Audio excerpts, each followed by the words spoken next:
Assalomu alaykum qadrli YouTube tomoshabinlari. Ko'pchilik uyimga, xo'jaligimga ishlatish uchun 7 ot kuchli motoblok olmoqchimi yoki bo'lmasa uka, meni 7 ot kuchli motoblogim bor. Uni orqasiga aravalardan ham bormi? Shuni videosini menga qilib chiqaring degan shu. Agro servis do'konlariga 7 ot kuchli motoblok, orqasida 500 kg, 1,5 tonna, 1 tonnagacha yuk ko'taradigan aravalarimiz tayyor bo'ldi. Hozir bilan qisqacha ma'lumotini hamda narx-navoni tashkil etib ketaman. Kimga kerak bo'ladigan bo'lsa, ekran pastda nomerim bor, aloqaga chiqib ko'rasizlar. Xo'p, birinchi bo'lib motoblogimizni tanishtiramiz. Motoblogimiz original TH firmani Germaniya texnologiya asosida ishlab chiqarilgan motoblog hisoblanadi. Buni original deyishimdan sabab yoqilg'i turlari benzin 3 litrli benzin bokiga hamda korobkalarga qo'yib yozilgan hisoblanadi. Motorlari 170F motor, moydachilar bilan jihozlangan.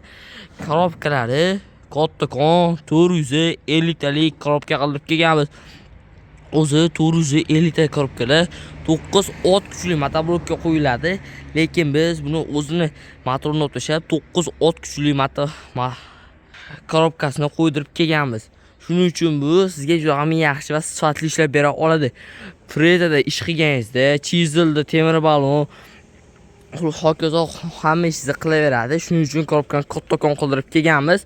G'o'zliqli filtrlar esa Mustang filtr bo'ladi. Mustang filtr qanaqa ishlashini traktorchiga ham juda ham yaxshi biladi kerak. Rullari juda ham uzun qilib ishlangan, ko'rishingiz mumkin. Bu rullar uzun qilingan sababi aravada o'tirgan holatingizda ham bemalol yeta olasiz. Boshqarib, o'zingizga moslab ishlatishingiz mumkin. Oldiga ikkitadan, orqaga bittadan sukunlar mavjud. Hamda bu tomondan tepa pastga qilaverasizlar. Orqasida qishloq xo'jagi bomba, qishloq xo'jagiga suv nasos, kartrapatlarni ustavka qilib berishingiz mumkin bo'ladi.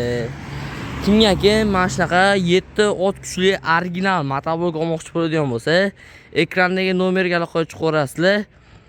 Yo'q, endi orqasidagi aravasini tanishtiramiz. Aravamiz 1,5 tonnagacha yuk ko'taradigan arava hisoblanadi.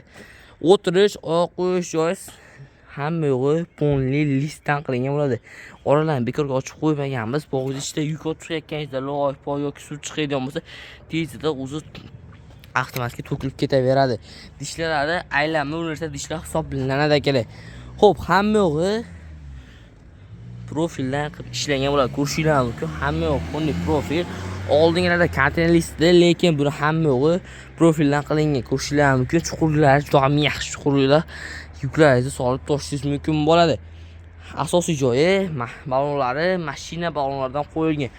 Qanotlari esa original qanot ustiga chiqib sakrasangiz ham yoki uchsangiz ham uncha sinib ketmaydi. Chunki buni sababi hamma yo'g'i kontashniga svarka qilingan bo'ladi kerak.